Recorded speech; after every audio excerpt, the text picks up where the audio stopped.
We hear a lot about these big projects, whether it be a warehouse in Moreno Valley, the new gravel pit, big public projects. It all promises lots of jobs. So how do we assure that those jobs actually come from this area? Well, you can put conditions on, I mean, fair condition. You don't want to unduly restrict. Sometimes there's specialties where they can't get enough people here, but that's what we did with the solar thing, the local jobs, local people. I give them credits for that. What we're doing with veterans, we got an aggressive program there, make sure veterans get first dibs. And help them with training and the like. So yes, and we're trying to make sure, encourage people to buy locally, establish their business offices here locally as well. Sometimes that can be a hard thing to police. There's a lot of gamesmanship played in those areas, but it's something where, ongoing nature we try to help stimulate. Just the very fact of longer-term stable jobs usually means people will want to relocate here as well. So what initially happens and what's going to happen 6 months, 8 months down the road, I think we get the project, get the jobs here.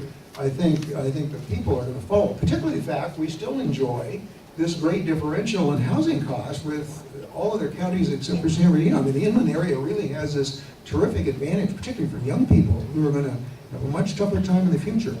So I think we can create a dream for the average young person here that getting out of high school, they may want to, they may want to travel the world, they may want to go to college, they may want to join the service, but that they have in their mind that there will be a good future for them here, good opportunities for them and their family, a good place to live. Mr. Jeffries. Yeah, I think I've addressed it earlier about changing the climate in Riverside County and the ability to come here and build a project. The quarry, they picked a terrible spot. Great jobs, wrong location.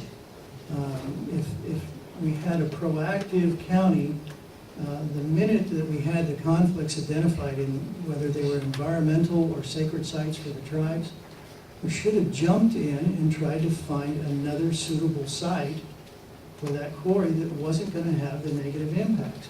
A little bit of leadership at the top would have prevented a lot of heartburn and a lot of attorneys getting rich, and potentially found a solution someplace else, and we could have put people to work.